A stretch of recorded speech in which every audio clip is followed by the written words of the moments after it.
Hello dear student, welcome to physics नमा। आज के इस वीडियो में हम लोग क्लास 11 फिजिक्स का चैप्टर लॉ ऑफ मोशन का topic equilibrium of a particle के बारे में स्टडी करेंगे। तो चलिए आज का टॉपिक हम लोग स्टार्ट करते हैं। इक्विलिब्रियम ऑफ ए पार्टिकल, आइए इसको समझते हैं। इक्विलिब्रियम ऑफ ए पार्टिकल क्या होता है? Equilibrium of a particle in mechanics refers to the situation when the net external force on the particle is zero। अगर किसी पार्टिकल पर नेट एक्सटर्नल फोर्स जीरो है, यानी किसी पार्टिकल पर बहुत सारा फोर्स लग रहा है और उस सभी फोर्सों का हम अगर नेट फोर्स निकालेंगे तो वह अगर जीरो है तो हम कहेंगे कि वह पार्टिकल इक्विलिब्रियम स्टेट में है। जैसे according to the first law, this means that the particle is either at rest or in uniform motion। जो हम लोगों ने न्यूटन्स के फर्स्ट लॉ में स्टडी किया था कि अगर किसी पार्टिकल पर नेट फोर्स जीरो है तो वह पार्टिकल या तो रेस्ट में रहेगा या यूनिफॉर्म मोशन से मूव करेगा। तो देखिए ये पार्टिकल है, इस पर नेट फोर्स जीरो है, यानी ये पार्टिकल यूनिफॉर्म मोशन से दो फोर्स उस पर लग रहा है, एक लेफ्ट डायरेक्शन में और राइट डायरेक्शन में, और दोनों फोर्स का मैग्नीट्यूड इक्वल है। तो वह पार्टिकल यूनिफॉर्म मोशन से मूव कर रहा है, तो उसको भी हम लोग क्या बोलेंगे कि पार्टिकल इक्विलिब्रियम स्टेट में है। और दूसरा क्या है, अगर ये पार्टिकल है, इस पर नेट फोर्स दो फोर्स अप्लाई हो रहा है, एक लेफ्ट डायरेक्शन में और दूसरा राइट डायरेक्शन में, और दोनों का मैग्नीट्यूड 5 न्यूटन है। तो जो नेट फोर्स क्या होगा, नेट फोर्स जीरो हो जाएगा क्योंकि दोनों फोर्स अपोजिट डायरेक्शन में है और दोनों का मैग्नीट्यूड इक्वल है। तो इस पार्टिकल पर जो नेट फोर्स होगा वह जीरो हो जाएगा। तो इस केस में भी बोलेंगे कि पार्टिकल जो है इक्विलिब्रियम स्टेट में है। और इसके पहले वाला एग्जांपल हमने देखा कि अगर कोई पार्टिकल यूनिफॉर्म मोशन से मूव कर रहा है और उस पर भी अगर नेट फोर्स जीरो है, अगर बहुत सारे फोर्स उस पर लग रहे हैं और उनका जो नेट फोर्स निकालेंगे अगर जीरो है, तो उस केस में भी हम बोलेंगे कि वह पार्टिकल इक्विलिब्रियम स्टेट में है। पार्टिकल मूव कर रहा है, यूनिफॉर्म मोशन से मूव कर रहा है, फिर भी वह पार्टिकल को हम लोग क्या बोलेंगे कि वह इक्विलिब्रियम स्टेट में है। If two forces F1 and F2 act on a particle, equilibrium requires F1 equal to minus F2।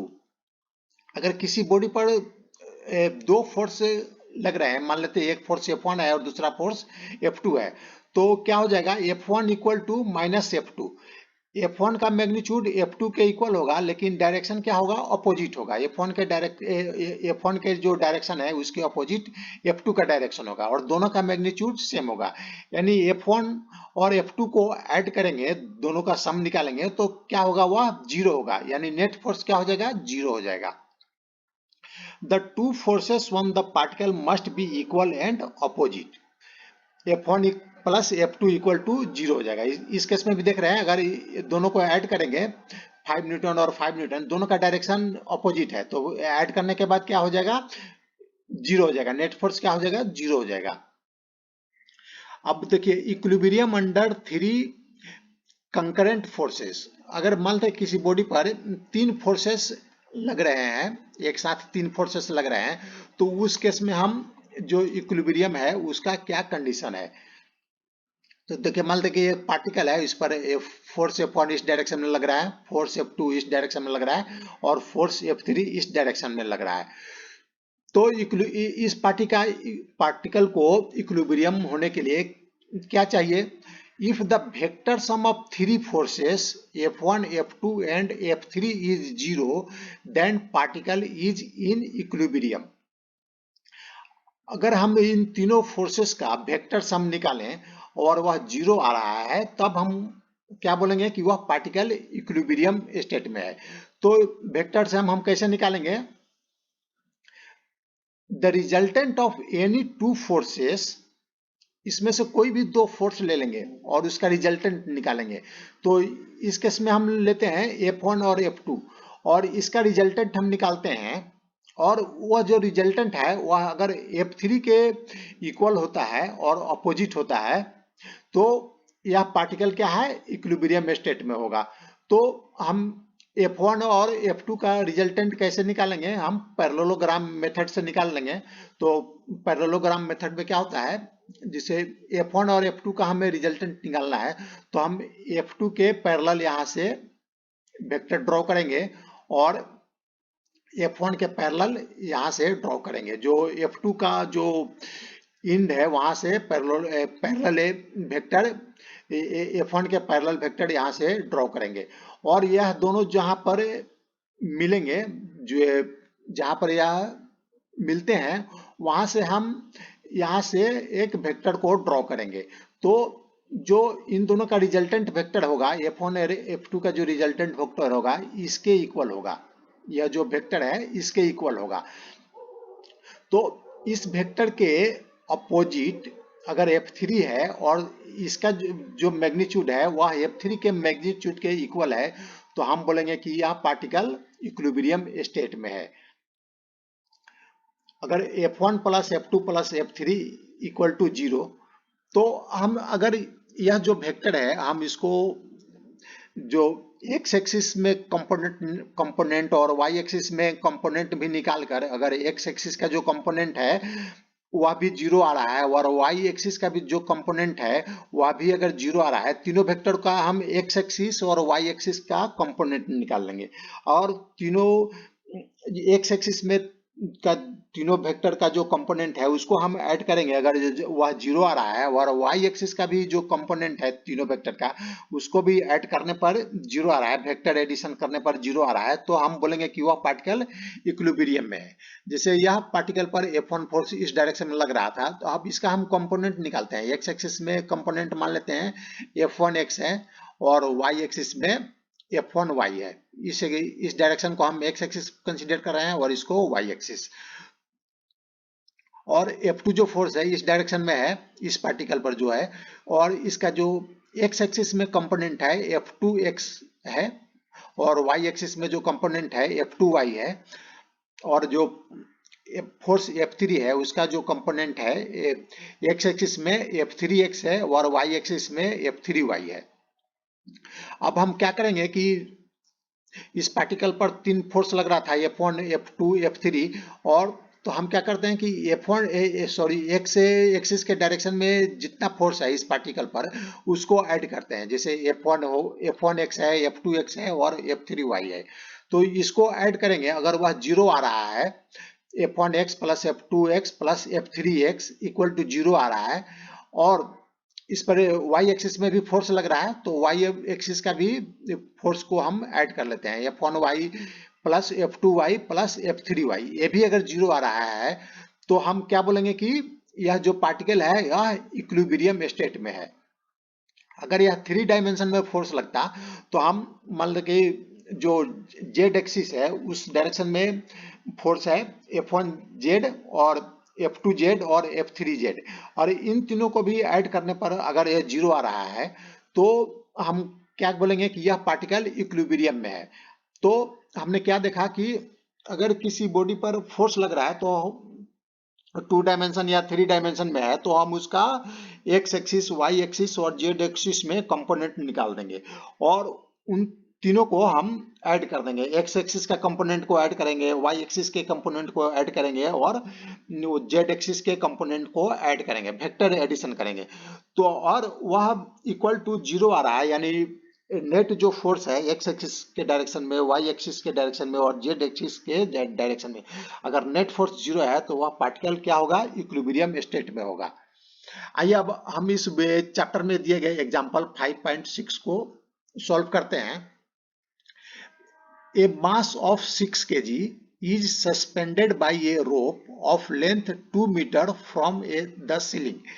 एक मास है जिसका जो एक बॉडी है जिसका मास 6 kg है, उसको एक रोप से सस्पेंड किया गया है। यह छत है और यह रोप है और इसको यह एक बॉडी है जिसका मास 6 kg है, इसको सस्पेंड किया गया है रोप से। A force of 50 Newton in the horizontal direction is applied at the midpoint P of the rope. ये जो रोप का मिड पॉइंट है, यहाँ ये 2 मीटर का रोप है, यहाँ से 1 मीटर हो गया और यहाँ से 1 मीटर हो गया। इसके मिड पॉइंट पर एक फोर्स ओरिजेंटल डायरेक्शन में 50 न्यूटन का फोर्स लगाया जा रहा है। इस डायरेक्शन में 50 न्यूटन का फोर्स लगाया जा रहा है इसके मिड पॉइंट पर।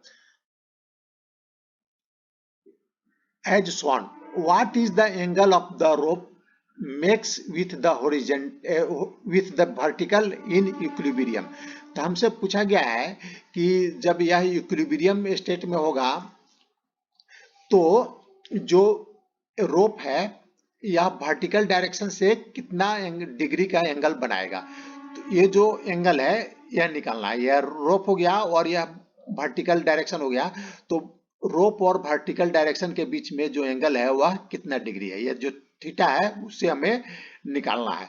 तो हमें क्वेश्चन में दिया गया है कि जब इक्विलिब्रियम स्टेट में होगा, तो अभी हम लोगों ने देखा कि इक्विलिब्रियम के बारे में स्टडी किया, तो हम इक्विलिब्रियम का कंडीशन जो है उसको अप्लाई करके हम इसी एंगल को हम निकाल सकते हैं। तो आइए देखते हैं। यहाँ देखिए ये जो मास है इस पर 60 न्यूटन यानी इस पर इसका जो दिया गया है, मास दिया गया है 6 kg दिया गया है, यानी इस पर जो फोर्स लगेगा कितना लगेगा 6 इंटू जी यानी mg, यानी 60 न्यूटन का फोर्स अपवर्ड डायरेक्शन में लगे डाउनवर्ड डायरेक्शन में लगेगा। और जो अपवर्ड डायरेक्शन में जो फोर्स है, जो टेंशन मान लेते हैं इस रोप में जो टेंशन है वह T2 है। तो इक्विलिब्रियम स्टेट में क्या करेगा, T2 जो डाउनवर्ड डायरेक्शन में फोर्स है उसको बैलेंस करेगा, तभी जाके इक्विलिब्रियम स्टेट में होगा। यानी इन दोनों फोर्स को ऐड करेंगे तो 0 होगा, यानी T2 के इक्वल 60 न्यूटन होगा। अब यह जो फोर्स लग रहा है हॉरिजॉन्टल फोर्स 50 न्यूटन का लग रहा है, तो अब देखिए T2 कितना हो जाएगा 60 न्यूटन हो जाएगा। अब हम क्या करते हैं कि जो T1 है ये बाल्ट के रोप पर इस डायरेक्शन में जो टेंशन है वह T1 है, टेंशन भी फोर्स होता है, तो इसको हम लोग ये वर्टिकल डायरेक्शन है इसको मान लेते हैं y एक्सिस, और जो हॉरिजॉन्टल डायरेक्शन है उसको हम लोग मान लेते हैं x एक्सिस। तो जो T1 फोर्स है उसको हम लोग दो कंपोनेंट में, दो वेक्टर कंपोनेंट में इसका कंपोनेंट लिख देते हैं, एक y एक्सिस में और एक x एक्सिस में। तो जो y एक्सिस में कंपोनेंट होगा वह क्या होगा T1 cos थीटा, क्योंकि यह जो एंगल वर्टिकल के साथ जो एंगल बना रहा है यह थीटा डिग्री बना रहा है, तो यह जो कंपोनेंट होगा यह T1 cos थीटा होगा। और हॉरिजॉन्टल डायरेक्शन में जो T1 का जो कंपोनेंट होगा वह होगा T1 sin theta. T1 cos theta equal to T2 होगा। T1 cos थीटा जो होगा, देखिए अभी हम लोगों ने पढ़ा कि क्या जो एक्स एक्सिस में जो फोर्स होगा अगर इक्विलिब्रियम में है वह उन दोनों को ऐड करेंगे तो इक्वल होगा, जीरो होगा। और एक्स एक्सिस का भी कंपोनेंट जीरो होगा, इक्विलिब्रियम स्टेट में जो भी फोर्स एक्स एक्सिस में लग रहा है उसको ऐड करेंगे तो जीरो होगा। और वाई एक्सिस में भी जो फोर्स लग रहा है उसका जो वेक्टर एडिशन होगा वह जीरो होगा। तो हम पहले जो वाई एक्सिस का देखते हैं कंपोनेंट, वाई एक्सिस में कौन कौन सा फोर्स लग रहा है। तो देखिए यहाँ पार्टिकल है, इस पर वाई एक्सिस में T1 cos थीटा फोर्स लग रहा है अपवर्ड डायरेक्शन में और T2 डाउनवर्ड डायरेक्शन में है, तो इन दोनों को ऐड करेंगे तो क्या होगा जीरो होगा। तो यानी T1 cos theta equal to क्या होगा T2, और T2 का वैल्यू हम लोगों ने निकाला कितना आ रहा है 60 न्यूटन आ रहा है। और उसी तरह जो एक्स एक्सिस का जो कंपोनेंट है, देखिए एक्स एक्सिस का कंपोनेंट इसका क्या है T1 sin थीटा, और यह इक्वल हो जाएगा किसके, इसके ऑपोजिट में कितना फोर्स लग रहा है 50 न्यूटन। और ये दोनों फोर्स लगने के कारण क्या है ये इक्विलिब्रियम स्टेट में है, तो इन दोनों को ऐड करेंगे तो जीरो होगा, यानी T1 sin theta equal to 50 newton होगा। अब हम क्या करते हैं कि ये जो दोनों हमें एक्सप्रेशन या इक्वेशन हमें मालूम चला, इसको इस इक्वेशन को इससे डिवाइड कर देते हैं। तो T1 sin theta divided by T1 cos theta equal to 50 newton divided by 60 newton. तो देखिए T1 कैंसिल हो जाएगा और sin theta divided by cos theta क्या होता है tan थीटा इक्वल टू क्या हो जाएगा, ये भी 50 को 60 से डिवाइड करेंगे तो यह 5/6 हो जाएगा। यानी टेन थीटा कितना हो गया 5/6 और थीटा क्या हो जाएगा tan inverse 5/6 equal to 40 degree हो जाएगा। यानी जो यह थीटा जो एंगल है वह कितना हो जाएगा 40 डिग्री हो जाएगा। तो हम अगर इक्विलिब्रियम में कोई पार्टिकल है तो हम उसका जो हम नेट फोर्स लेंगे एक्स एक्सिस के डायरेक्शन में और वाई एक्सिस के डायरेक्शन में जो भी फोर्स होगा वह उसका सम क्या होगा इक्वल टू 0 होगा। तो इस जो यह कंडीशन है इसको हम लोग अप्लाई करके इक्विलिब्रियम स्टेट वाले जो क्वेश्चन रहेगा उसको हम लोग सॉल्व कर सकते हैं। तो आज का यह वीडियो समाप्त हुआ। Thanks for watching.